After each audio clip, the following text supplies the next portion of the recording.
नमस्कार दोस्तों।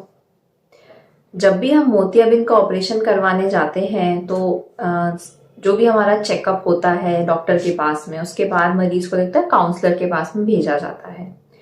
वो काउंसलर आपको बहुत सारे लेंसेज का ऑप्शंस देते हैं जो कि एक साधारण मरीज के लिए, हम या आप जैसे लोगों के लिए बहुत ज्यादा कंफ्यूजन होता है। लोगों को समझ में नहीं आता है कि इंडियन लेंस डलवाएं या इम्पोर्टेड लेंस डलवाएं, इंडियन लेंस क्या खराब होता है। लोगों की बहुत कॉमन ये एक मेंटालिटी होती है कि जो इंडियन कंपनी के लेंसेज होते हैं वो खराब होते हैं, ये जो हम विदेशी लेंस डलवाएंगे या फॉरेन कंपनी का लेंस डलवाएंगे वो अच्छे होते हैं।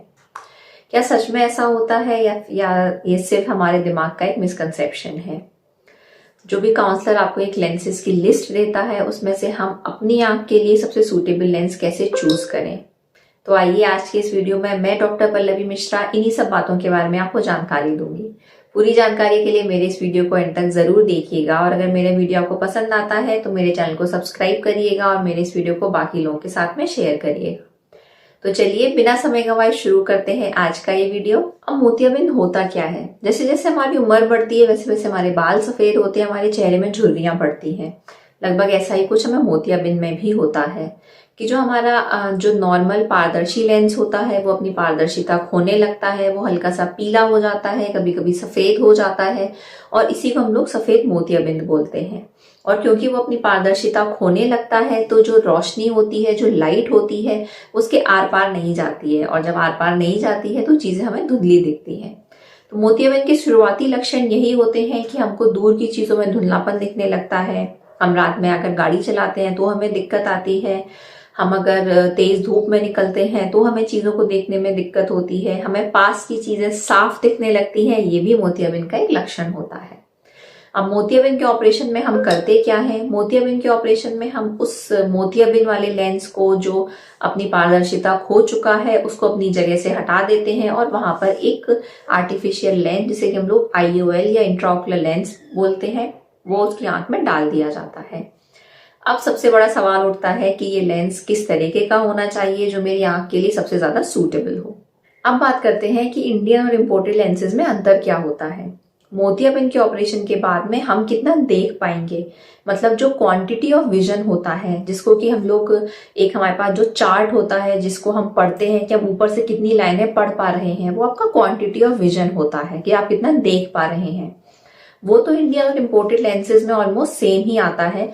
हर मरीज लगभग मोतियाबिंद के ऑपरेशन के बाद में अच्छा ही देखता है, लेकिन जो क्वालिटी होती है विजन की, जो गुणवत्ता होती है विजन की, वो इम्पोर्टेड लेंसेज में थोड़ी सी बेटर होती है as compared to our Indian lenses.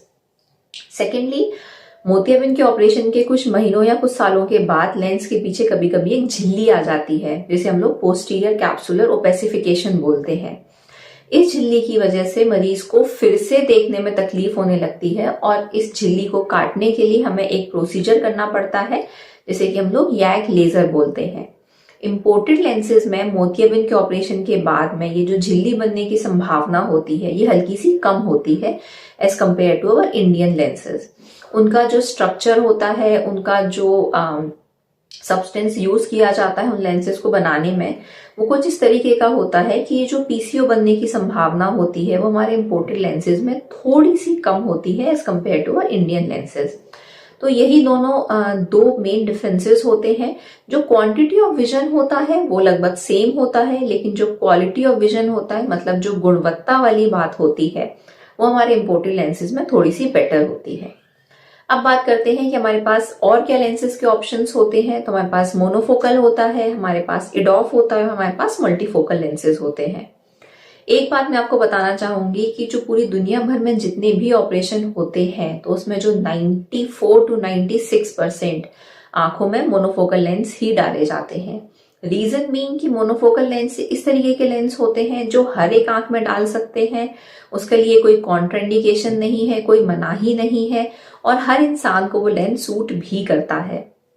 बस उस लेंस में एक दिक्कत ये आती है कि आपको ऑपरेशन के बाद में पास के लिए छोटी चीजों को पढ़ने के लिए, मोबाइल, न्यूज़पेपर, अखबार, इस तरह की चीजों को पढ़ने के लिए आपको चश्मा लगाना पड़ता है।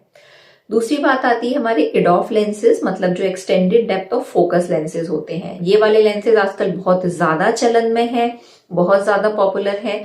कुछ लोग तो ऐसे हैं जो इनको the best lens for cataract surgery भी बोलते हैं, लेकिन जो लेंस बेस्ट है वो जरूरी नहीं है कि वो आपकी आंख के लिए भी बेस्ट हो। EDOF लेंसेज में अच्छी बात क्या होती है कि आपको जो बहुत छोटा फॉन्ट होता है पास का, वो पढ़ने के लिए तो चश्मा लगाने की जरूरत पड़ती है, लेकिन जो बड़ा फॉन्ट होता है, जो अखबार के जो बड़े अक्षर होते हैं, वो आप बिना चश्मे के भी पढ़ सकते हैं। लेकिन अगर आपकी आंख में पर्दे में खराबी है, अगर आपको काला पानी है, अगर आपकी जो पुतली है वो सही से नहीं फैल रही है, तो इन सारे केसेस में हम लोग EDOF लेंस नहीं डालते हैं। तीसरे लेंसेज की जो कैटेगरी है, जो भी अभी काफी पॉपुलर है, वो है हमारे मल्टीफोकल लेंसेज। मल्टीफोकल लेंसेज वो लेंसेज होते हैं जो कि कहा जाता है कि आपको पूरी तरीके से आपको ग्लासेस फ्री कर देंगे। मतलब कि ऑपरेशन के बाद में आपको दूर के लिए इंटरमीडिएट डिस्टेंस, मतलब जहां पर आप अपना लैपटॉप रख के काम करते हैं, और पास के लिए चश्मा लगाने की जरूरत नहीं होती है। लेकिन मल्टीफोकल लेंसेज के भी अपने खुद के कुछ नुकसान होते हैं। अगर आपको रात में गाड़ी चलानी पड़ती है, अगर आपके पर्दे में खराबी है, अगर आपको पुतली आपकी में कोई खराबी है, अगर आपकी कॉर्निया में कोई खराबी है, अगर आपको काला पानी है, तो इन सारे केसेस में मल्टीफोकल लेंसेज आपको सूट नहीं करते हैं। मल्टीफोकल लेंसेज के साथ में कई सारे लोगों को रिंग्स दिखाई देती हैं, कई सारे लोगों को ग्लेयर और हेलोज महसूस होते हैं, तो इस तरीके के लोगों के लिए मल्टीफोकल लेंसेज सूटेबल नहीं होते हैं। On the contrary, monofocal lenses ऐसे लेंसेज होते हैं जो कि किसी भी इंसान को डाले जा सकते हैं। तो ये तो थी शॉर्ट में थोड़ी सी जानकारी इंडियन और इम्पोर्टेड लेंसेज के बारे में, मोनोफोकल, EDOF और मल्टीफोकल लेंसेज के बारे में। उम्मीद है ये जानकारी आपको पसंद आई होगी। मेरे एक व्यूअर का मेरे से एक रिक्वेस्ट थी कि मैं हर लेंसेज को कंपेयर करके एक वीडियो बनाऊं। अगर मैं एक ही वीडियो में सारे लेंसेज कंपेयर कर दूंगी तो वो वीडियो बहुत ज्यादा लंबा हो जाएगा और शायद आप लोगों को देखने के लिए काफी बोरिंग भी लगे। तो मैं उसके लिए सेपरेटली वीडियोज बनाऊंगी। आंख की बीमारी के संबंध में या फिर मोतियाबिंद के ऑपरेशन के संबंध में अगर आपको कोई भी जानकारी चाहिए हो तो आप मुझे नीचे कमेंट बॉक्स में मैसेज कर सकते हैं। मिलते हैं अगले वीडियो में, तब तक के लिए अपना ध्यान रखिए, अपनी आंखों का ध्यान रखिए। जय हिंद।